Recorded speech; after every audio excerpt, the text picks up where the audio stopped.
હવે વિવેકભાઈ આ બંને કપાસ તમારા છે? હા, બંને. મને આ બંનેમાં ફરક લાગે છે, અને આ બંને બરાબર.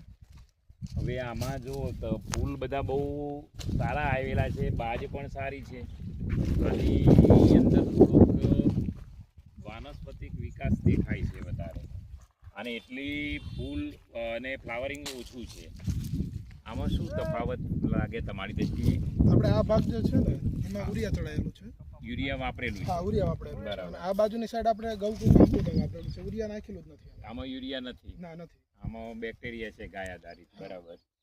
એટલે ડિફરન્સ એવી રીતના થોડો છે. બરાબર. ખેડૂત મિત્રો જુઓ કે અહીંયા તમને સીધો જ ફરક લાગે છે.